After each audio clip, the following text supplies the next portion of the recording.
Meus irmãos, vamos a mais um ensinamento do nosso irmão Heitor com o livro O Anã, Iluminando Almas Sombrias. Vamos lá. Total plenitude. O homem, ser racional ou irracional. O animal adestrado precisa de estímulo para produzir. Em contrapartida, o homem tem regras na vida para executar, através do livre-arbítrio, o treino para se polir. A causa e o efeito estão inseridos em sua alma, fazendo com que o ser humanizado não seja recompensado pelos esforços não imediatista, mas sim pela calma. Para fazer jus ao merecimento às recompensas, o homem domesticado saberá esperar o momento certo, laborando com afinco suas dores mais densas. Deus estimula o esforço, exigindo total superação. Daqueles cuja maturidade visa a plenitude espiritual, buscando evitar acidentes de percurso com reflexão. Se um homem não mudar no momento sua atitude, acabará na arena sendo alimentado pelo treinador, ovacionado sem alcançar logo sua total plenitude. Então, meus irmãos, eu abri esse livro aqui numa página aqui que eu não tinha marcado para fazer, mas saiu de acordo com o evangelho de hoje, né? O animal adestrado. Quando a gente quer que um animal nos obedeça, nos respeite, a gente deve adestrá-lo quando chegar a certa idade, né? Para o seu aprendizado, ensinar ele a ser um animal manso, dócil, porque infelizmente tem pessoas que adestram o bicho, o animal, o cachorro, só para agredir, para matar. Então, tem pessoas que têm animais assim porque é igualzinho o dono é daquele jeito e vai ser daquele jeito. Então, um animal bem adestrado, mesmo que ele tenha aquela natureza dele, que a gente também tem que respeitar a natureza do animal, ele não vai ser tão agressivo, porque ele recebeu amor, recebeu carinho, ele foi bem adestrado. Se vai atacar alguém, para aí, ele vai parar. Se fala, é amigo, ele não vai, né? Então, o animal bem adestrado, ele respeita o seu dono como se o seu dono fosse um Deus para ele. E quando a gente procura adestrar um animal, tratar ele com amor, com carinho, com respeito, porque ele é um ser que está em evolução. Quando a gente faz isso, a gente vai estar ajudando ele na evolução dele. Mas quando um animal já tem, tipo pitbull e alguns animais aí, Rottweiler, né, que tem aquela, já é da natureza dele ser uns animais mais agressivos, quando o dono estimula mais isso, ele está atrasando o progresso desse animal, daquele ser que está ali, né? E muitas vezes, para adestrar os animais, eles batem, judiam até do animal, né? Então, o animal bem adestrado, o dono dele vai ser como um Deus. Ele não vai ter medo dele, ele confia, porque um cachorro, mesmo na fase adulta, é como se fosse uma criança de 2 anos. E ele quer amor, ele quer carinho, ele quer brincar, ele quer alegria. Então, ele traz muita paz, alegria para o nosso lar. Ele traz essa alegria quando uma pessoa vive sozinha numa casa. Como eu vi uma vez que uma mulher ficou viúva, ficou em depressão, a filha dela deu um cachorrinho para ela e disse que no instantinho melhorou a depressão dela, porque eles nos traz carinho, nos traz amor, aquilo que todo ser humano precisa e sente falta do amor e do carinho. Então, quando você ensina ele tudo, essas coisas boas, eles respeitam como se você fosse um Deus para ele, como os seus donos fosse uma mãe, fosse um pai. Assim como a gente deve amar a Deus e respeitá-lo. E como que a gente vai amar e respeitar Deus? Quando a gente ama e respeita, a gente procura ter boas atitudes, a gente procura esforçar para vencer os nossos defeitos. Assim como um animal, ele nos respeita, né? Se a gente respeitar ele. Então, agora nós seres humanos, Deus nos deu o livre-arbítrio de pensar e de agir. Até esse livre-arbítrio nosso tem um limite. Então, se Deus nos deu o dom de pensar e o livre-arbítrio, é para que nós possamos nos treinar, nos vigiar as nossas atitudes e ir nos polindo. Nós somos o diamante bruto que precisa ser polido para que o brilho apareça. Porque até o mais grosso dos seres humanos, se ele receber ali uma boa educação, por mais ignorante que seja, se alguém ajudar ele a se polir, ele vai aprender mais rápido. Mas muitas vezes a gente está procurando ajudar as pessoas, aconselhar as pessoas, não querem também, temos que respeitar isso. Então, o dom de pensar que Deus nos deu, ele não deu para o animal. O animal lembra, ele aprende aquilo que você ensina, mas ele não pensa como nós. Então, o livre-arbítrio para nós tomarmos nossa atitude, aquilo que a gente achar que é certo ou que é errado. Então, devemos nos polir, nos vigiar, para ver conforme estão as nossas atitudes. Tipo assim, se eu for fazer isso, Jesus ficaria feliz comigo? Não, ele não ficaria. Então, eu não vou fazer. E se eu for lá, pegar aquele cachorro que está ali na rua passando fome, está abandonado, e levar ele para minha casa, Jesus vai ser grato a mim? Vai, Jesus vai ser muito grato. Vai te abençoar com bênção. Não quer dizer que ele vai lá te dar um dinheiro, vai fazer você ganhar na loteria, não. Ele vai te abençoar a sua vida, porque você está ajudando uma das criaturas dele, uma das criaturas de Deus, né? Que os animais são nossos irmãos, ajudando aquela criatura de Deus que foi abandonada. Então, existe a causa e o efeito das nossas atitudes. Causa e efeito estão inseridos em nossa alma. E o livre-arbítrio vai nos permitir fazer o que nós queremos. Mas nós vamos ter que responder por isso. Para uma causa tem um efeito. Se eu plantei flor, eu vou colher flor. Se eu plantar espinho no meu caminho, eu vou apanhar muito espinho, muitas dores no meu caminho. Então, depende de nós. Sermos recompensados, humanizados, vai depender de nós. Quanto mais nós procurarmos evoluirmos como seres humanos, mais humanizados nós vamos ficar. Como esse mais humanizado? Nós vamos ter dó de ver o cachorrinho ali abandonado. Nós vamos ter dó do irmão que está ali pedindo um pão, que está com fome. Porque vai tocar nossa alma de ver aquele irmão ali sofrendo. Então nós vamos tornando seres humanos cada vez melhores. E com isso, a luz vai se acendendo cada vez mais dentro de nós. Como Jesus nos diz, que brilhe a sua luz. Isso depende de cada um de nós. Então, quando nós temos uma atitude assim, nós estamos fazendo a nossa luz interior brilhar. Brilhar. A gente já diz, oh meu Deus, me recompensa aí. Eu fui bom, ó. Eu fui lá, salvei aquele cachorrinho. Ó, eu cuidei do meu pai e da minha mãe. Não fez mais que sua obrigação de cuidar do seu pai e de sua mãe. Ele cuidou de sua vida a vida inteira. Se você abandonar ele, você está plantando a semente para no futuro, seu próprio filho também te abandonar do mesmo jeito. Então, devemos ser justos conosco mesmo, com os nossos irmãos. Ter a justiça divina dentro de nós, porque ela está. Só que a gente tem que pôr ela em prática. Como eu disse no Evangelho, a gente põe tanto lixo e entulho dentro da gente, que a gente vai ver uma injustiça e vai ficar olhando e não vai fazer nada, né? Então, colocar a justiça de Deus dentro de nós, para sermos justos conosco e com os nossos irmãos.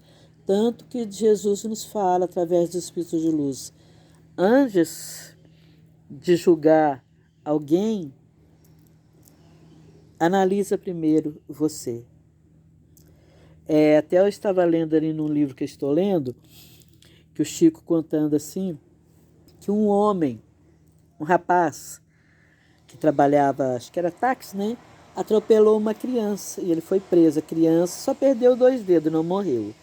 E a mãe desse rapaz foi humildemente lá no juiz, que ia julgar a causa dele à noite, porque o juiz queria estudar durante o dia, para a noite ele saber como que ele ia agir. Mas o juiz foi muito ríspido, disse que ia agir com justiça mesmo, que ele atropelou a criança. A mãe falou assim, ele não atropelou porque ele queria, ele estava trabalhando e ele precisa trabalhar para alimentar a família dele. E a criança apareceu na rua brincando e ele não viu. Quando ele viu, já tinha atropelado. Ele falou que não, que ia ser justo, que ele ia ser severo. Aí, quando é mais tarde, telefonam para ele que o filho dele, que estava numa outra cidade, atropelou um rapaz e que o rapaz morreu. Aí foi que caiu a ficha nele. E agora eu vou ter que ir no juiz dessa província, que é um conhecido meu, e implorar ele que seja misericordioso com o meu filho, para que a pena não seja tão grave. Como aquela mulher pediu, ela disse, eu sei que meu filho atropelou e que isso é errado, mas eu peço a sua misericórdia para o meu filho. Aí ele falou assim, e aquela mulher veio aqui me pedir misericórdia para o filho dele, que eu não fosse tão severo. E agora eu vou ter que pedir ao juiz que misericórdia para o meu filho, para ele não ser tão severo. Porque tem gente que acha que as coisas acontecem com os outros, mas acontece com a gente também, né? Tem gente que acha fácil julgar e condenar. Então, meus irmãos, devemos nos estimular no nosso esforço de cada dia, exigindo de nós e buscando força para superar os nossos defeitos, para que as nossas qualidades possam aparecer. Nossas qualidades vão aparecer muito mais quando a gente for se livrando dos nossos defeitos, né? E a gente precisa ter maturidade, plenitude espiritual para isso, buscando evitar acidentes de percurso com reflexão. Buscar evitar acidentes de percurso com reflexão, quer dizer, a gente pensar antes de agir. Se eu tenho que chegar em tal lugar, tal hora, e eu sei que naquele momento vai ter muito carro na estrada e que posso sofrer um acidente ou causar um acidente, então deixa eu sair uma hora com antecedência para mim não ser o causador de um acidente. E refletir que eu vou passar por uma rua, que eu sei que ali tem perigo, ali fica bandido. Refletir. Eu vou pegar um caminho mais longo, mas é melhor do que eu pegar esse atalho, porque nesse atalho tem bandido, eu posso não chegar vivo em casa. Mas pegando esse mais longo, eu posso ter certeza que de alguma forma eu vou chegar. Vou demorar, mas eu vou chegar. Então a gente refletir antes de nossas atitudes, antes de nossas ações. Então, se o homem não mudar no momento sua atitude, acabará na arena sendo alimentado pelo treinador. Acabará na arena sendo alimentado pelo treinador, ovacionando sem alcançar logo sua total plenitude. Então, quer dizer, vai acabar na arena da vida, no meio de confusão, no meio de situações, como se diz, vai ser comido pelos leões, como era antigamente nas arenas, né? Vai ser comido pelos leões. Então, se nós sofremos, a culpa não é de Deus, a culpa não é do nosso próximo. A culpa é nossa mesmo. Quando tomamos atitudes erradas, não pensamos direito, não refletimos, causamos muitos danos para nós mesmos e para o nosso próximo. Aquilo que nós tivermos que passar, nós vamos passar. Porque foram escolhas que fizemos antes de reencarnar. Igualzinho a minha neta falou que está com medo de andar de avião cair, porque anda caindo tanto avião. Falei com ela, se você tiver que morrer por causa de um avião, você pode não estar dentro do avião, mas o avião vir e cair em cima de sua cabeça. Tem uma opção de gente ali, um helicóptero. Ele vai cair em cima de você, mas ele vai cair em cima daquela multidão.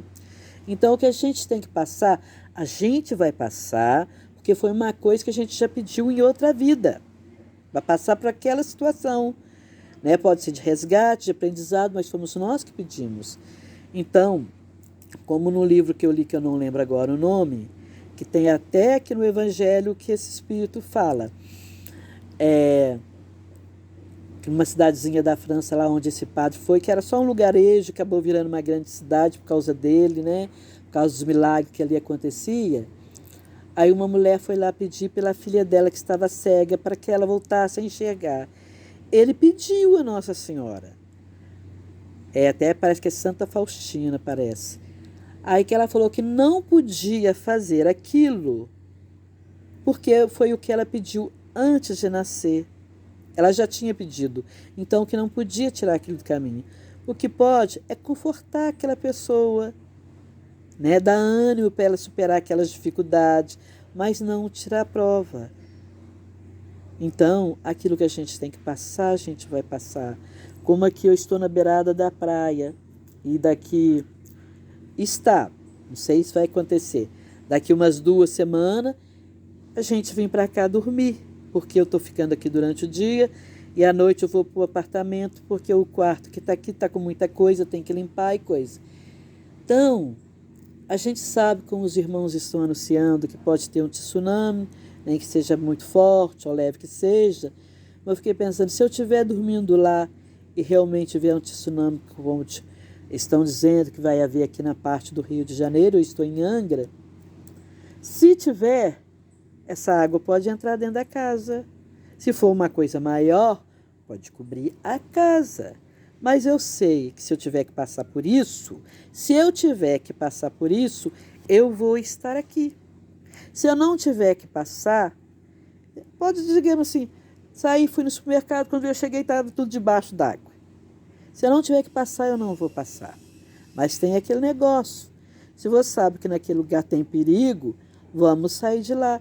Mas quem me garante, quem pode me dizer com certeza que a água vai chegar aqui e vai cobrir essa parte aqui onde eu estou? Eu não sei. Mas é aqui que o meu marido está trabalhando e para a gente ficar aqui dormindo aqui vai ser muito melhor, porque aqui eu contei. É 80 degraus para subir, fora aqueles pedacinhos que não estão de degrau. Quando chega mais lá em cima, é uma subida, daria mais ou menos uns 80 degraus. Quando eu chego lá no apartamento, são 34 degraus para me subir. E esses degraus do apartamento são forçados, são altos. Então, isso está exigindo muito de mim. Todo dia descer essa escada, subir, chegar lá e subir aquelas outras escadas. Então, ficando aqui vai facilitar para mim, porque eu estou ficando muito cansado e com muita dor. Então, eu estou deixando nas mãos de Deus, seja feita a vontade de Deus. O que eu tiver que passar, eu vou passar. Se eu não tiver que passar, eu não vou. Se a espiritualidade amiga vê que vai ter um tsunami, que vai cobrir isso aqui de água, se eu não tiver que passar por isso, digamos assim, eles não vão permitir, não vai conseguir que a gente consiga esses quartos que estão aqui do lado, que é de outro dono, né? Que o dono aqui de onde eu estou pediu para ele ceder esses quartos para a gente ficar nele. Então, se não tiver que passar por isso, esse dono não vai ceder. Eu vou ficar aqui só durante o dia e voltar para o apartamento, porque aqui está difícil arrumar a casa. O moço que toma conta aqui está até tentando encontrar, mas não está encontrando, porque essa época as casas estão tudo ocupadas. Então,